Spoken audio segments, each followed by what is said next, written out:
Restez câblés, parce que les épisodes croustillants, vous en avez demande. Et voilà que la série nous offre des scènes complètement inattendues. Bienvenue sur l'épisode résumé 78 de votre série télévisée, La mariée tueuse. N'oubliez pas, s'il vous plaît, de vous abonner, d'aimer et de laisser un commentaire. Cet épisode commence à la célébration de la journée de l'espoir. Puis, Viking, qui était accompagné de Ishu et Shokna, se mettait à repenser à la conversation qu'il avait eue avec Andrés. Ce dernier lui disait d'un air effrayé qu'il y aura du sang qui va couler et que tout Las Espadas sera en danger lors de la célébration de cette journée. En voyant à quel point ce dernier avait l'air perdu, Shokna lui demande s'il était encore perdu dans ses pensées. Puis elle lui demande d'aller chercher leur lanterne. Mais Viking, qui voulait à tout prix qu'ils évitent d'aller vers l'estrade, récupère la lanterne avec l'un des participants de cette célébration, disant aux deux femmes qu'ils pouvaient tous utiliser la même lanterne pour faire leur prière. Mais Shokna le trouvait tellement bizarre qu'elle fait des grimaces avec ses yeux. Puis, il leur dit de prier chacune sur la même lanterne. Viking commence la prière en disant qu'il aimerait que Dieu apporte la tranquillité et la paix dans leur ville, et qu'il n'y ait plus autant de morts chaque semaine dans leur sanctuaire funèbre. Ensuite, Ishu à son tour prend la lanterne et prie afin que la paix et la tranquillité reviennent dans tout Las Espadas. Elle ne voudrait plus qu'autant de drames et de malheurs siègent dans la ville. Shokna, qui les avait entendus, était heureuse et disait à son tour que les prières que tous les deux ont faites étaient également ce qu'elle espérait faire. De l'autre côté, Camila, après avoir reçu l'appel de Luciano qui lui disait d'aller plutôt sauver les gens de Las Espadas plutôt que de venir l'attraper lui, se dépêchait pour y aller. En panique, étant au volant, elle appelle Vito afin de prévenir ce dernier. Mais pendant ce temps, Vito, accompagné de tous les membres de sa famille, récupérait une lanterne pour faire les prières lui aussi. Lorsqu'il donne la sienne à Tessa, cette dernière, encore en colère et déçue par ce qu'elle venait de découvrir, s'emballe puis s'en va furieuse. Elle laisse ce dernier complètement bouleversé par la réaction de sa femme. Et Camila, angoissée de n'avoir pas pu joindre Vito, se dépêche d'appeler Fabio, mais lui aussi ne décrochait pas. À ce même moment, elle voit un bœuf au milieu de la route. En voulant l'esquiver, elle va cogner un arbre et frappe sa tête contre le volant. Sans doute, elle se blesse. Quelques minutes plus tard, Camila réussit à sortir de la voiture totalement affaiblie.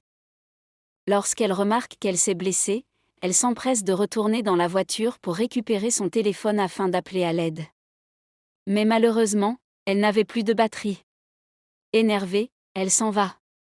Pendant ce temps à Las Espadas, à la célébration de la journée de l'espoir, Alice venait de recevoir un message de Luciano. Elle se précipite vers sa famille pour leur dire qu'elle a reçu un message de Luciano leur demandant de venir le voir, car il était à Las Espadas.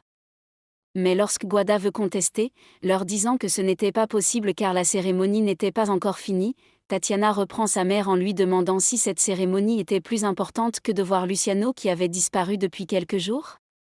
À ce même moment, Luis arrive demandant à sa famille ce qui se passait. Sa mère lui relate qu'en fait Luciano avait demandé à les voir et qu'ils devaient tous quitter la cérémonie pour le rejoindre. Mais Luis, très catégorique, leur dit qu'il n'est pas question pour eux de quitter cette cérémonie car là, il s'agit de son événement. Il n'allait laisser personne le gâcher. Il continue en disant qu'ils vont rester jusqu'à la fin, quoi que Luciano veuille. Et cela crée un dilemme entre les deux camps. De l'autre côté, Camila n'ayant plus le choix après que la voiture se soit cognée contre l'arbre, récupère le cheval qui a causé son accident. Très déterminée, Camila monte sur ce cheval et commence à galoper. Elle se dit, avec détermination, qu'il était temps pour elle d'aller sauver les gens. Depuis qu'elle est ressuscitée de ses cendres, la seule chose qu'elle a voulu, c'était de se venger et rien d'autre. Elle continue en disant qu'aujourd'hui, au lieu de la vengeance, elle choisit de sauver les siens et qu'elle pourra se venger après les avoir sauvés. Pendant ce temps à Las Espadas, Emma, qui était à la recherche de sa mère, remarque soudainement le tatouage Primo Diablo sur un homme. Elle décide alors de suivre l'homme en question. Mais l'homme s'est faufilé dans la foule sans laisser de traces.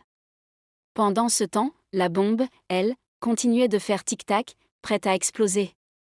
Quelques minutes plus tard, les habitants lancent leurs lanternes au ciel et tous applaudissent car c'était une belle manifestation. Tous en savouraient le moment.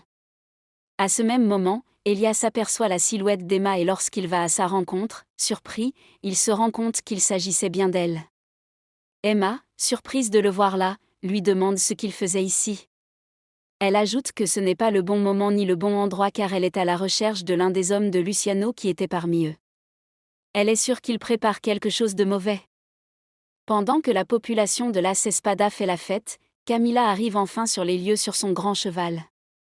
Aussitôt, elle se met à crier qu'il y a une bombe parmi eux et qu'ils doivent tous partir.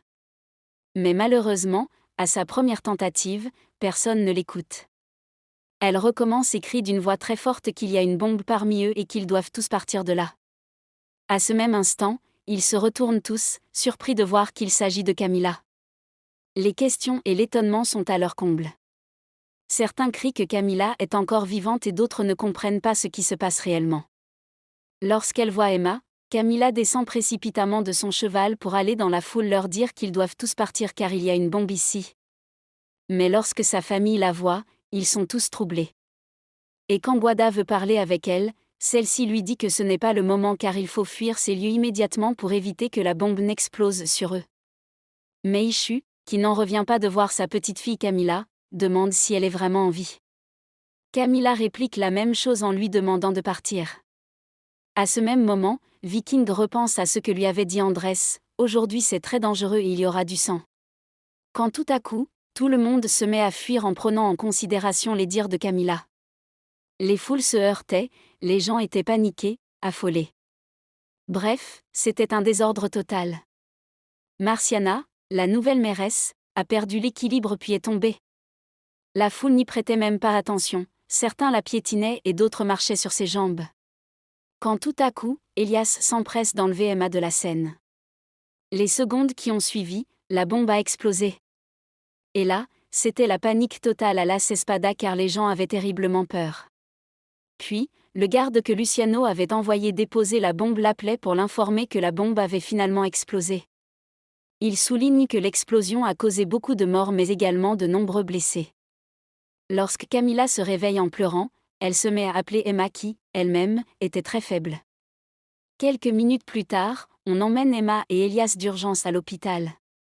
Ces derniers étaient beaucoup trop proches de la bombe, donc Elias avait surtout été plus touché qu'Emma. En panique, ses parents l'emmènent à l'hôpital en demandant aux médecins de faire tout ce qu'ils peuvent pour sauver leur fils. Emma était également inconsciente et transportée à l'hôpital.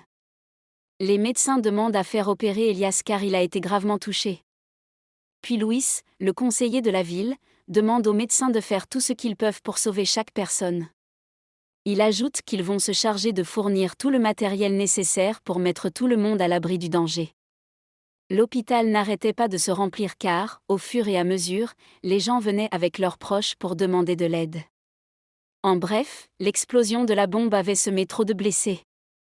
Quelques minutes plus tard, Vito, accompagné de Luna et Tessa, arrive à l'hôpital. Ce dernier recommandait à sa femme et sa fille de voir un médecin car ce qui s'était passé était bien trop dangereux. Mais Tessa, toujours en colère contre son mari, lui demande depuis quand il se soucie d'elle. Elle continue en disant que depuis toutes ces années, il ne s'est jamais inquiété pour elle alors ce n'est pas le moment de le faire. Mais Vito n'a pas assez de force pour contredire sa femme ou avoir une telle discussion avec elle. Il dit à Luna de prendre soin de sa mère car elles ont besoin d'un médecin pour les ausculter. Puis il s'en va en leur disant qu'il ne sera pas très long.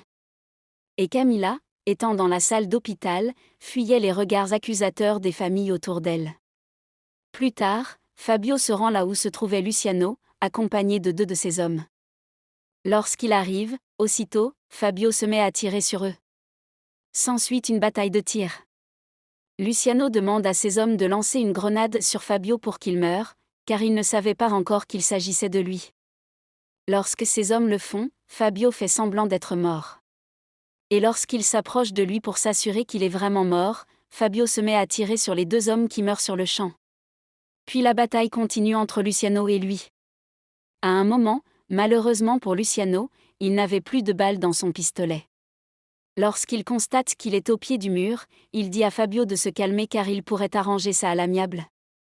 Mais Fabio, bien trop en colère et déterminé à le voir mourir, n'hésite pas à tirer 3 balles sur Luciano. Celui-ci tombe et se met à agoniser. Puis Fabio lui dit qu'enfin c'était terminé pour lui et qu'il n'aura plus jamais à faire du mal à qui que ce soit.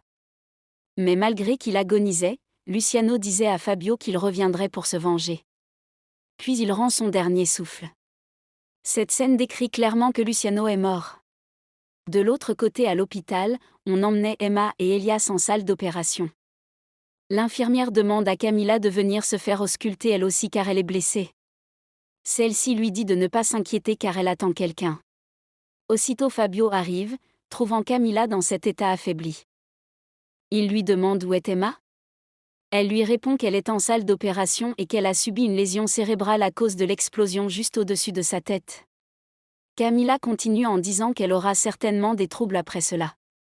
Mais Fabio lui dit de ne pas s'inquiéter, elle ira bien et le plus important est qu'elle soit en vie. Puis il rassure Camilla en lui disant que Luciano ne fera plus jamais de mal à personne. Il la prend dans ses bras, mais Camilla, en pleurs, lui dit que Luciano a emporté avec lui beaucoup trop d'innocents car toutes ces personnes ne méritaient pas de mourir. Les minutes qui ont suivi, les policiers viennent identifier le corps sans vie de Luciano à la morgue. C'est donc bien confirmé, Luciano est mort. Puis on apprend que la nouvelle mairesse, Marciana, est elle aussi décédée. Ensuite, Luna et ses parents découvrent que George, leur ami, est mort lors de l'explosion.